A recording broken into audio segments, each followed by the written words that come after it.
Hello, everyone, and welcome to my podcast, Raw in Wonderland. I'm so happy you're here with me today. Today's episode is inspired by Seth Godin's short but mighty book, The Dip, a little book that teaches you when to quit and when to stick. Although it's less than 100 pages, it's packed with insights about success, struggle, and knowing when to persist and when to gracefully walk away. So, grab your coffee, settle into your favorite cozy corner or makeshift podcasting station like mine, and let's explore the art of quitting with purpose.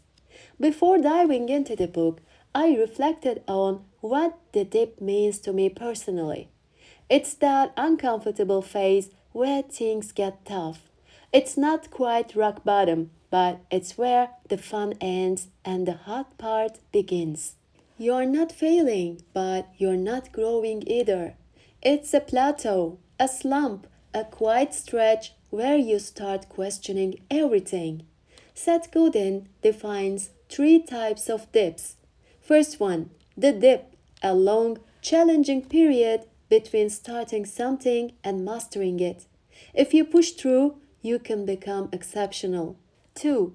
The cul-de-sac, a dead end. No matter how much effort you put in, nothing changes. There is no growth, no reward, time to leave. 3. The cliff. It works for a while until it doesn't. Then it falls apart hard. I have been in many dips, personally and professionally. I remember late night conversations with my best friend Maggie, sitting on the floor, drinking coffee, talking about life, feeling stuck.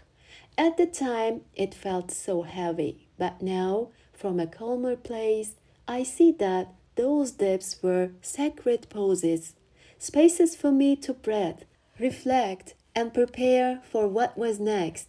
Sometimes we can't see the value in a dip while we're inside it. It just feels like pain, confusion, maybe failure. But not all dips are disasters. Some are part of growth, and some are signs it's time to quit. Seth Godin makes a bold statement. If you can't be the best in your world at something, quit. That sounds harsh, right?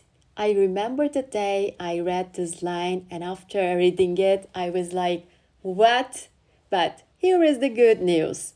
He explains the best means being the best for a specific audience in a specific context. Your world might be your neighborhood, your niche, your team. You don't need to be the best in the whole world, just in the world you serve.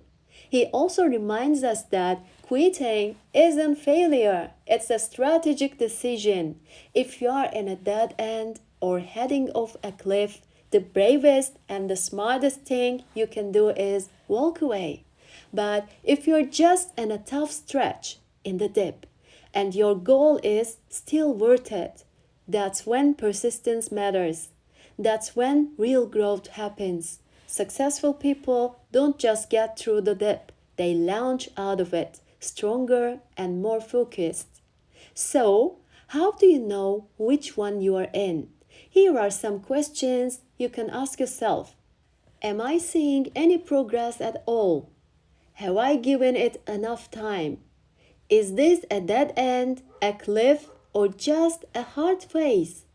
Do I still want this? Am I panicking or making a calm, conscious choice?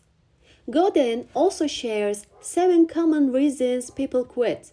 He says, you run out of time, you quit. You run out of money, you quit. You get scared, you quit.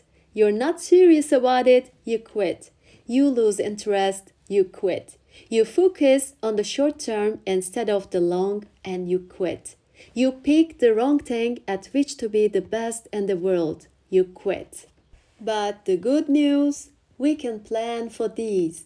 We can prepare ourselves with small milestones, support systems, and clear intentions. And sometimes we stay stuck in things that no longer serve us, jobs, relationships, routines, because they are familiar, comfortable, safe. But average is not the goal. Survival is not the goal. Purpose is. This book reminded me that quitting isn't weak, it's wise, and pushing through something hard when it's right is powerful. So, the next time you find yourself wondering whether to stay or go, take a breath, ask the real questions, be honest with yourself. And whatever you do, don't settle for average. Either quit with intention or rise with passion.